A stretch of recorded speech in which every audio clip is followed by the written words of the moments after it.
الحمد لله نحمده ونصلي على رسوله الكريم أما بعد أعوذ بالله من الشيطان الرجيم بسم الله الرحمن الرحيم ولقد نعلم أنك يضيق صدرك بما يقولون فسبح بحمد ربك وكن من الساجدين واعبد ربك حتى يأتيك اليقين وقال الحبيب المصطفى صلى الله عليه وسلم لا يزال لسانك رطبا بذكر الله আজকের এই সুন্দর সকালে বাংলাদেশের অন্যতম শীর্ষ বিদ্যাপীঠে আল্লাহ সুবহানাহু ওয়া তাআলা আমাদেরকে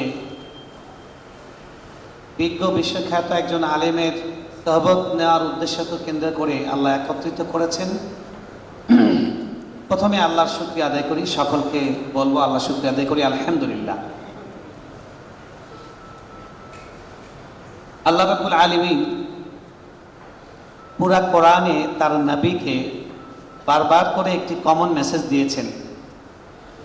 এই কমন মেসেজটি ছিল রাসূল সাল্লাল্লাহু আলাইহি সাল্লাম যখন ইসলাম পৌঁছিয়ে দিচ্ছিলেন, দাওয়া এবং তাবলীগের কাজ করছিলেন, ইকামতে দ্বীনের কাজ করছিলেন, তখন তাকে শারীরিকভাবে, মানসিকভাবে, পারিবারিকভাবে, অর্থনৈতিকভাবে সব দিক থেকে তাকে কষ্ট দেওয়া হয়েছে। আল্লাহ সুবহানাহু ওয়া তাআলা বারবার করে তার নবীকে বিভিন্ন রকম ভাষায় বিভিন্ন প্রেক্ষাপটে সান্ত্বনা দিয়েছে। আমি যে আয়াতটি তিলাওয়াত করেছি এটি সূরা তাহার একদম শেষ 3টি আয়াত। এই আয়াতটা আমি এই জন্য তেলাওয়াত করেছি, আজকে আপনারা যারা উপস্থিত আছেন আপনাদের অনেকের সঙ্গে এই আয়াতের প্রেক্ষাপট যেটি ছিল সেটার মিল আছে। আমাদের বাংলাদেশ যদিও সংখ্যাগরিষ্ঠ মুসলমানের দেশ বলা হয়, কিন্তু ইসলাম চর্চা করা, ইসলাম পালন করা মোটেও সহজ নয়। বিশেষ করে আপনাদের মতো যারা বিশ্ববিদ্যালয়ে পড়েন, সর্বোচ্চ বিদ্যালয়গুলোতে পড়েন, অনেকেই টুপির জন্য, দাড়ির জন্য, ইসলামের পরিচয়ের জন্য, ইসলামের লেবাসের জন্য, প্র্যাকটিসিং মুসলিম হওয়ার অপরাধে অনেককে অনেক মাসুল দিতে হয়েছে। আমরা দেখেছি, সেই ইতিহাসগুলো আমাদের কাছে জীবন্ত আছে। একজন মুমিন তার জীবনে নানান রকমের পরিস্থিতি আসবে, সেই পরিস্থিতির সর্ব অবস্থায় আল্লাহ নাসিহা হলো তার নবীকে। আমি জানি, আল্লাহ বলছেন ওয়ালাকাদ না'লামু আন্নাকা ইয়াদীকু সাদরুক বিমা ইয়াকুলুন, আমি জানি যে হে নবী, তারা আপনাকে যেসব কমেন্ট করে, যেসব কথা আপনাকে বলে, আপনার মনটা সংকুচিত হয়ে যায়। এটা আমাদের সবার জীবনে আসে, প্রত্যেকটা মুমিনের জীবনে। সবাই হারাম কাজ করছে, আপনি হারাম কাজ করছেন না।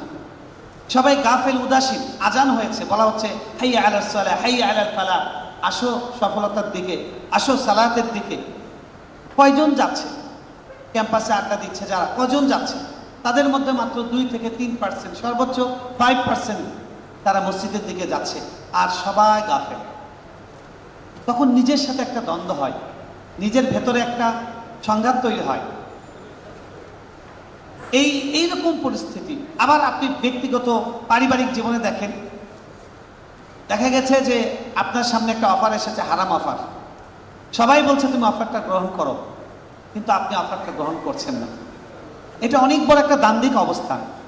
আল্লাহ সুবহানাহু ওয়া তাআলা আমাদেরকে বলছেন, প্রত্যেকটা মুমিনের জন্য তার নবীর মাধ্যমে আমাদেরকে বলে দিচ্ছেন যে আমাদের যখনই মনে কোনো সংকট তৈরি হবে, যখনই কষ্টকর কোনো অবস্থা তৈরি হবে, আল্লাহ বলছেন ফাসাব্বিহ বিহামদি রাব্বিক, তখন আপনি আপনার রবের প্রশংসা করেন, পবিত্রতা বর্ণনা করেন, সুবহানাল্লাহ বলেন, আলহামদুলিল্লাহ বলেন, ওয়া কুম মিনাস সাজিদিন, এবং আপনি সিজদাকারীদের মধ্যে অন্তর্ভুক্ত হন। হ্যাঁ, আমি আপনাদেরকে মেসেজ দিতে চাচ্ছি, আমাদের জীবনকে শুদ্ধ করা, আমাদের জীবনকে পরিশুদ্ধ করা, আমাদের জীবনকে ঠিক করা, আমাদের জীবনকে সত্যিকার একটি সফল কর্মময় জীবন গড়ার রাজপথ, সেটি হলো প্রত্যেকের জীবনে সালাতকে ঠিক। সালাত ঠিক, সব ঠিক। 2 নম্বর হলো আল্লাহর সাথে তার জিকিরের সম্পর্ক হওয়া। জিকির এমন একটি আমল যে এর থেকে সহজ কোনো আমল নেই, এর থেকে ফ্লেক্সিবল কোনো আমল নেই। এটার জন্য অজু লাগে না, এমনকি যখন গোসল ফরজ থাকে ওই সময় জিকির করা যায়, যখন নারীদের মাসিক চলে ওই সময় জিকির করা যায়, এমন কোনো সিচুয়েশন নেই যে সিচুয়েশনে জিকির নাই, জিকির চলে না, জিকির করা যায় না। অথচ এটার দাম কত, এটার দাম কত। এক সাহাবী এসে বলছেন, আল্লাহ সেই সাহাবীকে আমাদের সকলের পক্ষ থেকে জাযায়ে খায়ের দান করে, সকলে বলি আমিন। আমাদের প্রশ্নটা তিনি নবী সাল্লাল্লাহু আলাইহি ওয়াসাল্লামকে করেছেন। সাহাবায়ে কেরামরা এরকম ছিলেন না, এই প্রশ্নটা তাদের নয়, আমাদের মতো গাফেল উম্মতের জন্য প্রশ্নটা করেছেন আল্লাহর এক নবীর সাহাবী। তিনি বলছেন, ইয়া রাসূলুল্লাহ সাল্লাল্লাহু আলাইহি ওয়াসাল্লাম, ইন্না শারাই আল্লাহি তাআলা ক্বাদ কাসুরাত আলাইয়া সাকুলাত আলাইয়া। হে আল্লাহ নবী সাল্লাল্লাহু আলাইহি ওয়াসাল্লাম, আল্লাহর শরীয়তের অনেক বিধান কয়টা পালন করব? এতগুলো বিধান পালন করে জান্নাতের সেই রাজপথে ওঠা, এটা আমার জন্য কঠিন। আপনি আমাকে একটা শর্টকাট কিছু বলে দেন, যেটা আমি আঁকড়ে ধরবো আর আমি জান্নাতের পথে থাকবো, জান্নাতে চলে যাবো। সুবহানাল্লাহ। রাসূল সাল্লাল্লাহু আলাইহি সাল্লাম বলেন, খুব সহজ, আমি তোমাকে বলে দিচ্ছি, লা ইয়াজালু লিসানুকা রাতবান বিযিকরিল্লাহ। তোমার জিহ্বায় যেন সব সময় জিকির লেগে থাকে, তোমার জিহ্বা যেন সজীব থাকে জিকির দিয়ে। আপনি দেখেন, আমাদের প্রত্যেকের জীবনের দিকে তাকিয়ে দেখেন, আমাদের জীবন থেকে সালাত হারিয়ে গেছে, আমাদের জীবন থেকে জিকির হারিয়ে গেছে। ওয়াকিমিস সালাতা লিযিকরি, আর তোমরা সালাত কায়েম করো আমার জিকির কায়েম করার জন্য। জিকিরকে কোরআনে আল্লাহ বারবার করে বলেছেন। দেখেন, কোরআনে খুব কম আমলের ক্ষেত্রে আল্লাহ বলেছেন বেশি করে করো। উযকুরুল্লাহা কাসীরা যিকরান কাসীরা ওয়াসাব্বিহুহু বুকরাতান ওয়া আসীলা। তোমরা আল্লাহকে খুব বেশি জিকির করো। আল্লাহ কোরআনের ক্ষেত্রে বেশি বলেননি, একটা দোয়ার ক্ষেত্রে শিক্ষা দিয়েছেন বেশি চাও, সেটা হলো কি? রব্বি জিদনি ইলমা, হে আল্লাহ আপনি আমাদের জ্ঞান বাড়িয়ে দেন। আল্লাহর কাছে বেশি চাইতে বলেছেন জ্ঞান, আর বেশি করতে বলেছেন জিকির। যিকরান কাসীরা, বেশি বেশি জিকির করো। আপনার আমার, আমি সেদিন দেখলাম পেপারে যে বাংলাদেশের বিশ্ববিদ্যালয় লেভেলে আত্মহত্যার হার সবচেয়ে বেশি, সুইসাইড সবচেয়ে বেশি করছে বিশ্ববিদ্যালয়ের ছেলেমেয়েরা, যারা সবচেয়ে মেধাবী, যাদের পেছনে বাবা মার সর্বোচ্চ ইনভেস্ট আছে, রাষ্ট্রের সর্বোচ্চ ইনভেস্ট আছে, যারা নিজেরা অনেক চেষ্টা করে সাধনা করে পড়াশোনা করে সেই ভর্তি যুদ্ধ পার হয়ে তারা মেধার পরীক্ষায় উত্তীর্ণ হয়ে তারা বিশ্ববিদ্যালয়ে এসেছে। সেই ছেলে মেয়েগুলো ঠুনকো সম্পর্কের কারণে, ঠুনকো ব্যাপারকে কেন্দ্র করে তারা জীবন দিয়ে দিচ্ছে, তারা আত্মহত্যা করছে, নিজের একদম জাহান্নামের বাসিন্দা বানিয়ে নিচ্ছে। নাউজুবিল্লাহ। কেন? কারণ জীবনের মধ্যে কোনো অস্থিরতা তাকে ছাড়ছে না। অস্থিরতা, সবসময় অস্থির। ভালো ছাত্র ভালো চাকরির জন্য অস্থির, ভালো চাকরি পেয়েছে ভালো স্ত্রীর জন্য অস্থির, ভালো স্ত্রী পেয়েছে ভালো সন্তানের জন্য অস্থির। মানে অস্থিরতার শেষ নেই। আল্লাহ আমাদেরকে দাওয়া বলে দিচ্ছেন তার নবীর মাধ্যমে, তার নবীর ঘটনার মাধ্যমে, যে আপনার মনটা যতই সংকুচিত হোক, যতই কষ্টে পড়েন না কেন, আপনি ফাসাব্বিহ বিহামদি রাব্বিকা ওয়া কুম মিনাস সাজিদিন, আপনি আলহামদুলিল্লাহ বলেন, আপনি সুবহানাল্লাহ বলেন। যারা মনোবিজ্ঞানী তারা পরীক্ষা করে দেখেছেন যতগুলো জিকির আছে তার মধ্যে সুবহানাল্লাহ এবং আলহামদুলিল্লাহ, এটা যখনই মানুষ বেশি বেশি বলে মন থেকে, তার মনের যে কষ্টের ভার সেটা আস্তে আস্তে দ্রবীভূত হয়ে যায়, সেটা আস্তে আস্তে গলে যায়। সুবহানাল্লাহ। এই জন্য জিকিরকে আমাদের জীবনে বসাতে হবে। জিকির এমনভাবে হারিয়ে গেছে, আগে মানুষ বিমানে উঠলে জিকির করতো, যে ভয় করে কখন পড়ে যায়, কখন সেটা বিধ্বস্ত হয়। মানুষ বাসে উঠলে আগে জিকির করত। আমরা ছোটবেলায় দেখেছি, বাসে উঠতাম, দেখা গেছে যে সেখানে তারা কোরআন তেলাওয়াত ছেড়ে দিত, সাইদি সাহেবের ওয়াজ ছেড়ে দিত।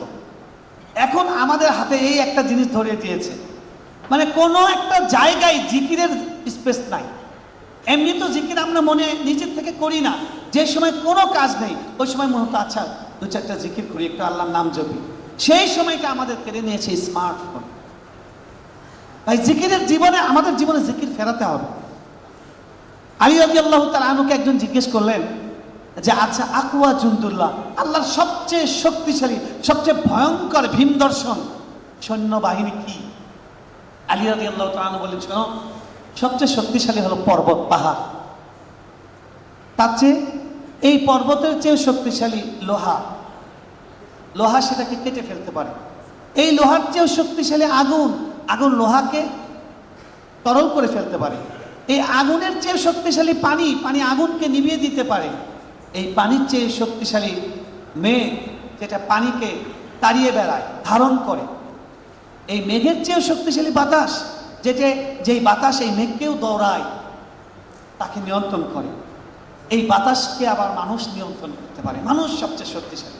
আর মানুষের চেয়ে শক্তিশালী ঘুম। ঘুম আসলে তখন মানুষ যত শক্তিশালী হোক সে ঢলে পড়ে।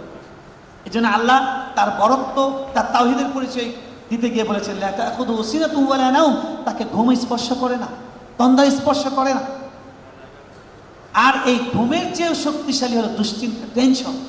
টেনশন যখন আসে মানুষের ঘুম হয় না, ঘুম হারাম হয়ে যায়, মানুষ সুইসাইড করছে। কোয়ান্টাম মেথডে গিয়ে মানুষ এই টেনশন থেকে বাঁচার দাওয়া খুঁজছে, কেউ যোগব্যায়াম করছে, নানান রকমের দাওয়া খুঁজছে। কোনো দাওয়া নাই, দাওয়া হলো এখানে ফাসাব্বিহ বিহামদি রাব্বিকা ওয়া কুন মিনাস সাজিদিন। জিকির। আপনি যে অবস্থায় আছেন, যেই পরিস্থিতি আছেন, আপনি আস্তাগফিরুল্লাহ পড়েন, ইস্তিগফার করেন। জাআলাল্লাহু লাহু মিন কুল্লি দীকিন মাখরাজা। আপনি যত কঠিন পরিস্থিতিতে থাকেন, একবার আস্তাগফিরুল্লাহ পড়বেন, 10 বার আস্তাগফিরুল্লাহ পড়বেন, 100 বার আস্তাগফিরুল্লাহ পড়বেন, আপনার বিপদ, আপনার টেনশন, আপনার কষ্ট কখন পানির মতো ভেসে গেছে আপনি নিজেও টের পাবেন না। সুবহানাল্লাহ। এই জন্য ভাইরা, আপনারা যারা আছেন সবাই শিক্ষিত সুধীজন, আমি আপনাদের রিকোয়েস্ট করব, আমি আপনাদেরকে অনুরোধ করব, আপনারা আপনাদের জীবনে জিকির ফেরা। সেই দিনটা ফিরে আসুক, সকালবেলা মানুষ কোরআন তেলাওয়াত করে দিন শুরু। সেই দিনটা ফিরে আসুক যখন মানুষ সবাই মোবাইলে, স্মার্টফোনে, কেউ গান দেখছে, কেউ মুভি দেখছে, কেউ কোনো সিরিয়াল দেখছে, আপনি একা পুরা বাসের মধ্যে, পুরো ট্রেনের মধ্যে আপনি একা নীরবে কোরআন পড়ছেন, আপনি আল্লাহর সাথে। ভাই, কোরআন পড়া ছাড়া একটা মানুষ কিভাবে জীবন কাটায়? সৌদি আরবের একজন বিস্ময় বালক আছে, জিহাদ আল মালিকি, যেই বাচ্চাটিকে বলা হয় হাফিজুল ওয়াহিয়াইন, 2 ওহির হাফেজ। সে কোরআনের হাফেজ এবং কুতুবে সিত্তার হাফেজ, 6টি প্রসিদ্ধ বিশুদ্ধ গ্রন্থ হাদিসের, সেগুলোর হাফেজ। তাকে দেখেছি, তার সাথে কথা হয়েছে। সেই বাচ্চাটির একটা আলমাস টিভি আছে কাতারের, সেই টিভিতে তার ইন্টারভিউ নিয়েছে। তাকে জিজ্ঞেস করেছে যে তোমাকে যদি 1 মুহূর্তের জন্য দৃষ্টিশক্তি ফিরিয়ে দেওয়া হয়, তুমি ওই 1 মুহূর্ত ওই দৃষ্টিশক্তি দিয়ে কি দেখবে? একবারের জন্য ফিরিয়ে দেওয়া হবে, তারপরে আবার তুমি অন্ধ হয়ে যাবে। সেই বাচ্চাটি কি বলেছে জানেন? সেই বাচ্চাটি বলেছে, আমি দেখতে চাই কোরআনের হরফগুলো কেমন, আমি দেখতে চাই লামটা কেমন, মিমটা কেমন। আমি 2 চোখ দিয়ে সেটা দেখতে পারিনি, আমার হৃদয়ে ঢুকিয়েছি কোরআন, কিন্তু আমি দেখতে পারিনি। হে চোখওয়ালা ভাইয়েরা, আমি এই দৃষ্টি মুক্ত করে দিয়েছি। এই দৃষ্টির ব্যাপারে হেফাজ আল্লাহর কাছে জিজ্ঞেস করা হবে। ইয়ালামু খাইনাতাল আ'য়ুন, তোমাদের দৃষ্টির যে বিচ্যুতি আছে, খেয়ানত আছে, ভ্রষ্টতা আছে, এটার ব্যাপারে আল্লাহ জিজ্ঞেস করবেন। আল্লাহ জানেন, আল্লাহ সব রেকর্ড করছেন। ইন্নাস সামআ ওয়াল বাসারা ওয়াল ফুআদা কুল্লু উলাইকা কানা আনহু মাসউলা, তোমাদের চোখ, কান, অন্তঃকরণ সব জিজ্ঞাসিত। সেই বাচ্চাটি সে এই চোখ দিয়ে কোরআনের হরফ দেখতে চায়। আপনি ইংরেজির হরফ দেখছেন, আপনি ইউটিউব দেখছেন, আপনি ফেসবুক চালাচ্ছেন, আপনি হোস্টেলে, হলে, ক্যাম্পাসে, অপরাজেয় পাদদেশে, পুরো পৃথিবীতে কি আছে সব দেখছেন, কিন্তু আপনার 24 ঘন্টায়, আপনার 1টি সপ্তাহে, আপনার 1টি বছরে কোরআনের পৃষ্ঠা খুলে দেখার তৌফিক হয় না। আপনি খুঁজছেন পৃথিবীর সবচেয়ে দুর্ভাগাকে, আপনি সেই ব্যক্তি। মিশরে একজন অন্ধ মহিলার সাক্ষাৎকার দেখেছিলাম আমি। সেই অন্ধ মহিলা, দুঃখিত, অন্ধ নয়, তিনি বধির, তিনি শুনতে পান না। তিনি মাদ্রাসা থেকে ছাত্রদেরকে এনে প্রতি সপ্তাহে তাদেরকে বলেন, তুমি কোরআন তেলাওয়াত করো, ইশারায় বলেন। তাকে ইশারায় জিজ্ঞেস করেছে যে আপনি তো শুনতে পান না, আপনি কোরআন তেলাওয়াত করতে বলেন বাচ্চাদেরকে, আর এটা চেয়ে চেয়ে দেখেন, এতে কি হয়? আপনি তো শুনতে পান না। তিনি বলেছেন, যখন কোরআন তেলাওয়াত করে তার চেহারার মধ্যে একটা নূর ভেসে ওঠে। আমার চোখে সেটা ধরা পড়ে যে আল্লাহর কোরআনের নূরটা সেখানে উঠছে, সেটা আমি হৃদয়ে ধারণ করতে পারি। সুবহানাল্লাহ। আমি এই চোখটাকে কোথায় কাজে লাগাচ্ছি? আপনি আমার এই কানটাকে কোথায় কাজে লাগাচ্ছি? হেডফোন সব সময় থাকে, 24 ঘন্টা হেডফোন থাকে। হেডফোন কানে দিয়ে মারা যাচ্ছে, রেল লাইনে হাঁটতে হাঁটতে, প্রতিদিন সংবাদ আসছে, পরিবর্তন নাই সংবাদে। এই হেডফোন দিয়ে আপনি কোনোদিন শায়েখ আহমদুল্লাহর আলোচনা শোনেননি, মিজানুর রহমান আজহারির আলোচনা শোনেননি, তারেক মাসুদ সাহেবের আলোচনা শোনেননি। আপনার কাছে সময় নেই, আপনি একদম সব জানেন, লেটেস্ট সিনেমা কি, লেটেস্ট মুভি কি, লেটেস্ট কোনটা কি সব জানেন, কিন্তু আপনার কোরআন শোনার সুযোগ হয়নি।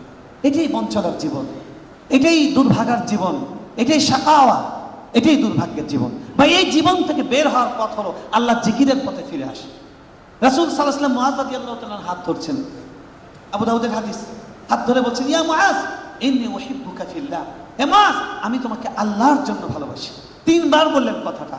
আপনি দৃশ্যটা কল্পনা করেন, আল্লাহ নবী সাল্লাল্লাহু আলাইহি সাল্লাম একজন মানুষকে, একজন বালককে বলছেন আমি তোমাকে আল্লাহর জন্য ভালোবাসি।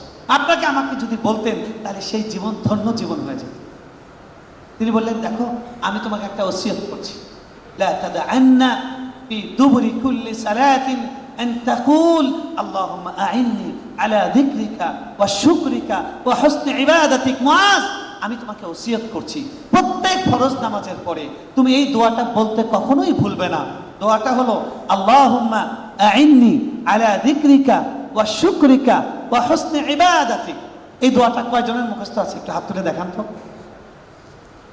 মাশাআল্লাহ, বেশ ভালোই শুনুন, আলহামদুলিল্লাহ। যাদের মুখস্থ নেই সবাই মুখস্থ করবেন। 1 লাইন আপনি 1 ঘন্টা ধরে মোনাজাত করে যা চাইতে পারবেন আল্লাহর কাছে, এই একটা লাইনের মধ্যে তার থেকে বেশি দেওয়া আছে। হে আল্লাহ, আপনি আমাকে সাহায্য করুন, আমি যেন আপনার জিকির করতে পারি, আমি যেন আপনার শুকর করতে পারি, এবং আপনার দাসত্ব সেটা যেন সুন্দরভাবে আমি করতে পারি। সুবহানাল্লাহ।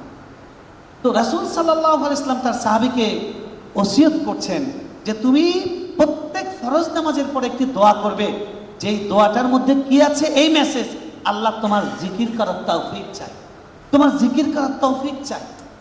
ভাই জিকির কত বড় আমল! রাসূল সাল্লাল্লাহু আলাইহি ওয়াসাল্লাম তার সাহাবীকে শিক্ষা দিচ্ছেন প্রত্যেক ফরজ নামাজের পরে একজন মানুষ যেন জিকির করে।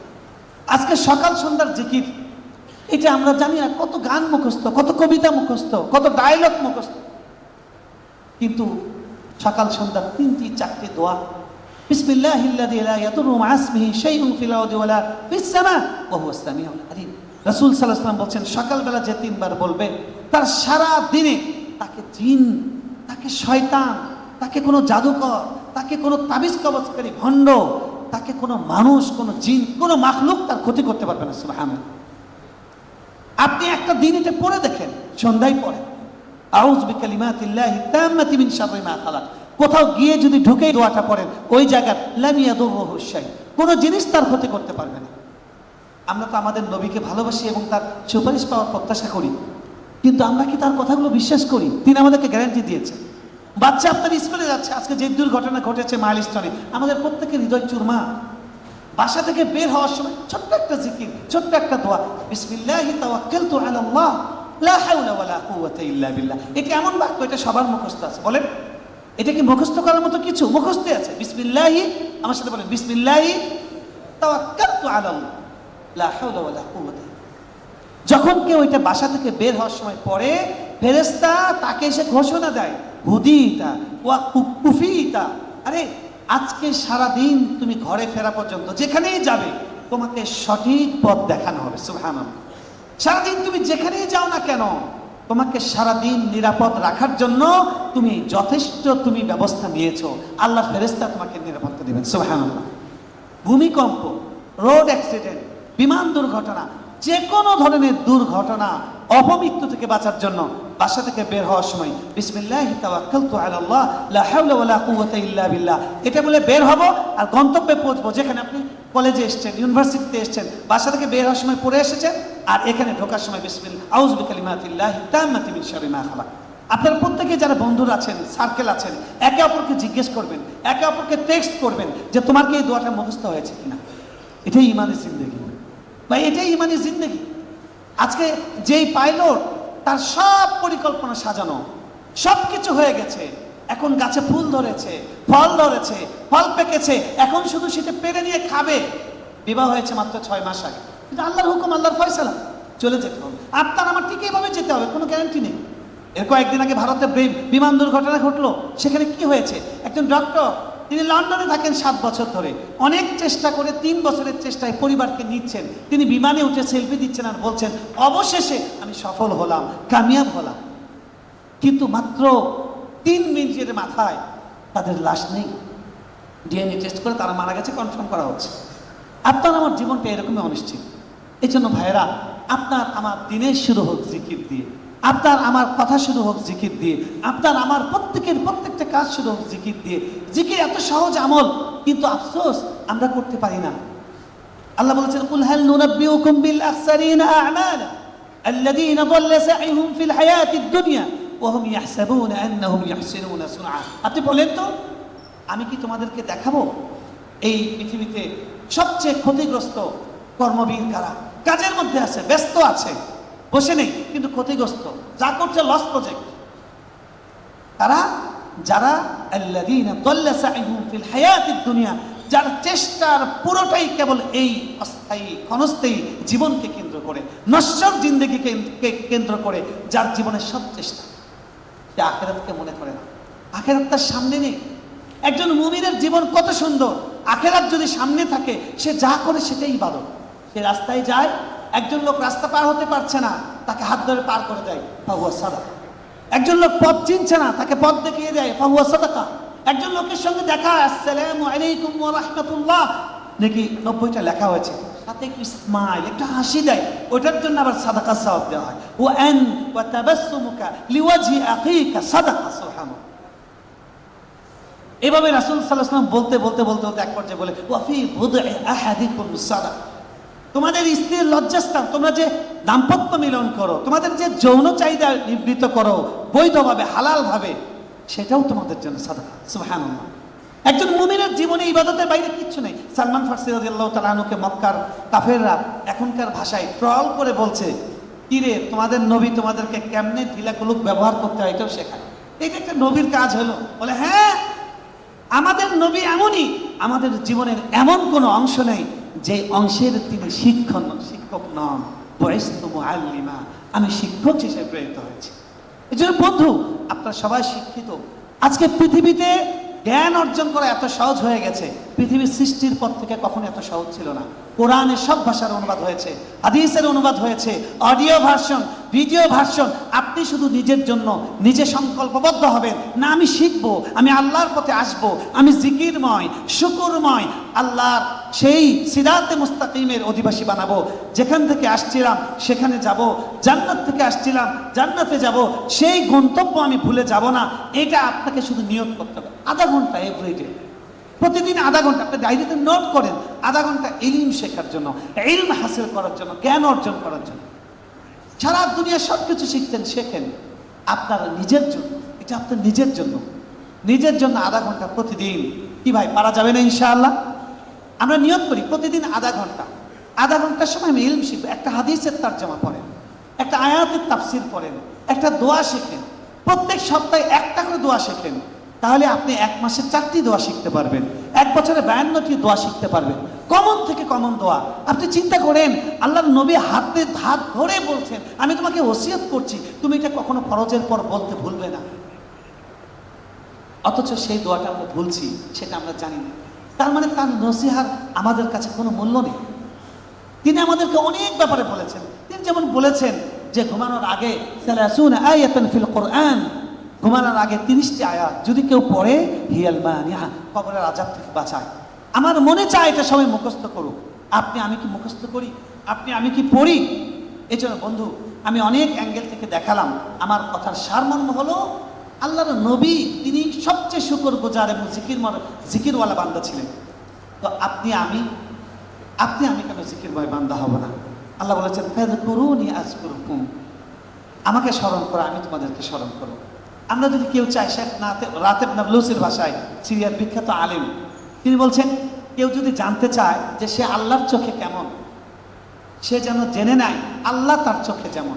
আপনার কি একটু ফ্রি হলেই মনে চায় একবার বলেন আস্তাগফিরুল্লাহ আস্তাগফিরুল্লাহ, সুবহানাল্লাহ সুবহানাল্লাহ। আপনি কি একটু খালি হলেই, একটু অবসর হলেই, আল্লাহ রাসূল সাল্লাল্লাহু আলাইহি ওয়াসাল্লাম বলেছেন, আল্লাহ খালিয়ান ফাফাজাত আইনা, সে নীরব হলে, নির্জনে গেলে সে আল্লাহকে ডাকে আর তার চোখ অশ্রু বিগলিত হয়। তার জন্য জান্নাতে কি বলে, আল্লাহর আরশের নিচে ছায়া আছে। এই জন্য আমি আল্লাহর জিকিরওয়ালা বান্দা, জাকির বান্দা হওয়ার চেষ্টা করি। আমাদের দেশে জিকির নিয়ে 2টা প্রান্তিকতা আছে, ছোট্ট এক লাইনে বলে শেষ করে দিচ্ছি। একটা প্রান্তিকতা হলো, আমাদের দেশে জিকির মানে হলো ওই যে একসাথে কোরাসে আল্লাহু আল্লাহু আল্লাহু আল্লাহু, এটা একটা সার্কাসের মতো অনেকে করে, যদি অনেকে ভালোভাবে করে। জিকির মানে এটা। আবার আরেক শ্রেণীর মধ্যে একদম জিকির বিরোধী। জিকির হলো, আল্লাহ রাসূল সাল্লাল্লাহু আলাইহি ওয়াসাল্লাম এমন কোনো সময় দেননি যে সময়ের জন্য দোয়া নেই, এমন কোনো অবস্থা নেই যেটা দোয়া নেই। ওই সময়ে দোয়াটা করা, সকাল সন্ধ্যার দোয়াগুলো পড়া, আর যতটুকু অবসর আছে সেই অবসরগুলোকে ইস্তেগফার, দরুদ, সুবহানাল্লাহ, আলহামদুলিল্লাহ, ওয়া লা ইলাহা ইল্লাল্লাহু আল্লাহু আকবার, লা হাওলা ওয়া লা কুওয়াতা ইল্লা বিল্লাহ, এসবের মাধ্যমে সেটাকে পরিপূর্ণ করা। আল্লাহ সুবহানাহু ওয়া তাআলা আমাদের সকলকে জিকিরময় শুকরিয়ার জিন্দেগি গড়ার তৌফিক দান করেন। আল্লাহ তাআলা আমাদের সকলকে আলা বিযিকরিল্লাহি তাতমাইন্নুল কুলুব, জিকিরের মাধ্যমে অন্তর প্রশান্ত হয়, সেই প্রশান্ত অন্তর দান করেন। এবং প্রশান্ত অন্তররা তারাই যাবে জান্নাতে বিকলবিন সালিম, সেই কলবে সালিম আল্লাহ আমাদেরকে দান করেন। আজকে পর্যন্তই। ওয়া আখিরু দাওয়ানা আনিল হামদুলিল্লাহি রাব্বিল আলামিন। ওয়াসসালামু আলাইকুম ওয়া রাহমাতুল্লাহি ওয়া বারাকাতুহু।